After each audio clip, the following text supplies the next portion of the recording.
आचार्य, मुझे यह स्पष्ट रूप से समझ में नहीं आता है कि विज्ञान और वैदिक ज्ञान दोनों अलग क्षेत्रों की खोजें प्रतीत होते हैं। विज्ञान में जहां हम आंकड़ों, प्रयोगों और नवीनतम खोजें करते हैं, वहीं वैदिक ज्ञान प्राचीन परंपरा में लिखा गया है। क्या इन दोनों में वास्तविक कोई सामंजस्य है? तुम्हारा प्रश्न बिल्कुल तर्कसंगत है, लेकिन ध्यान से देखो। विज्ञान जो आज प्रयोगशालाओं में खोज रहा है, वह हमारे वैदिक ग्रंथों में पहले से ही विद्यमान है।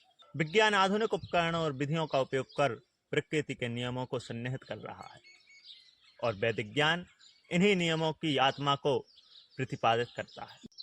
आचार्य, क्या आप हमें उदाहरण देकर समझा सकते हैं कि गुरुत्वाकर्षण और समय की सापेक्षता, जो आइंस्टीन की थ्योरी ऑफ रिलेटिविटी है, वह हमारे वैदिक ज्ञान में कैसे विद्यमान है? बिल्कुल।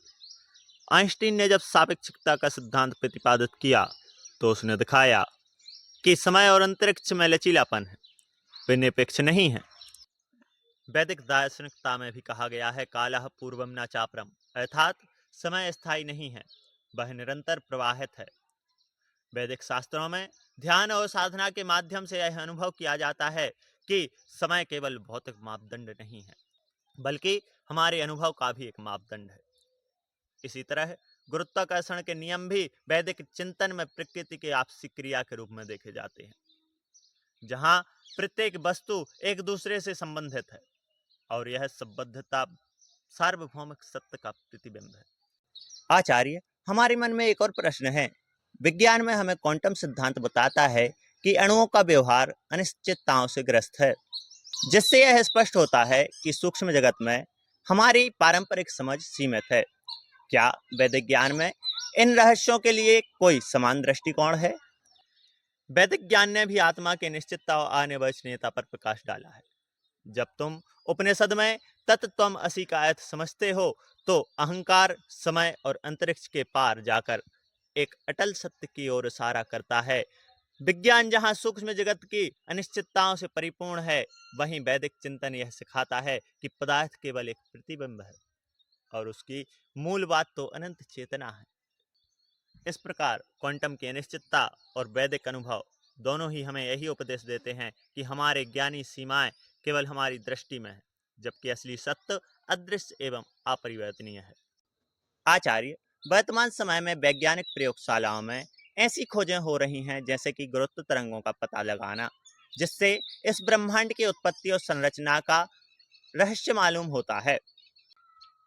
यह जानकर मुझे आश्चर्य होता है कि वैदिक ज्ञान में इन रहस्यों का उल्लेख है। क्या आधुनिक विज्ञान हमारे वैदिक ज्ञान का पुनर्कथन है? तुमने अत्यंत ही सूक्ष्म दृष्टि से देखा है।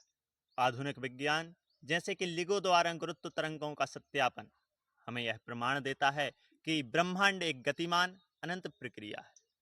वैदिक ग्रंथों में भी इसी विचार को प्रतिपादित किया गया है। ईशावास्यमिदं सर्वम, ईशोपनिषद का यह वाक्य है। इस श्लोक में कहा गया है कि संपूर्ण सृष्टि ईश्वर का वास है, अर्थात वह निरंतर गतिशील और अनंत है। विज्ञान द्वारा खोजी गई गुरुत्व तरंग भी उसी अनंत चेतना का भौतिक उदाहरण कहे जा सकते हैं।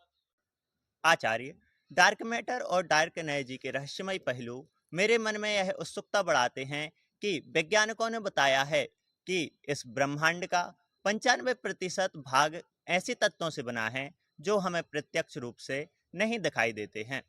क्या विज्ञान में इन रहस्यों का उल्लेख है? क्या आधुनिक विज्ञान हमारे वैदिक ज्ञान का पुनर्कथन है?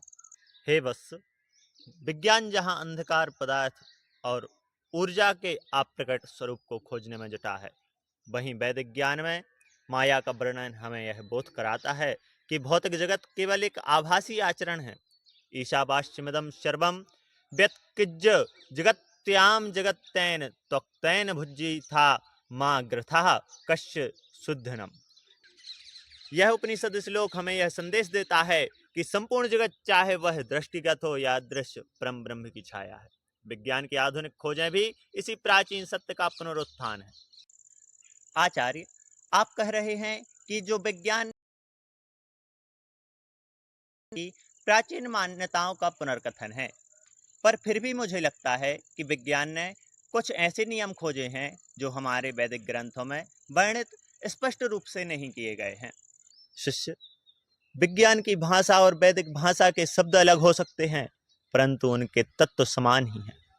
विज्ञान प्रयोगों और गणनाओं के माध्यम से जिन सिद्धांतों को प्रमाणित करता है, वैदिक ग्रंथों ने उसे स्वरूप एवं अनुभवात्मक गहराई से समझाया है।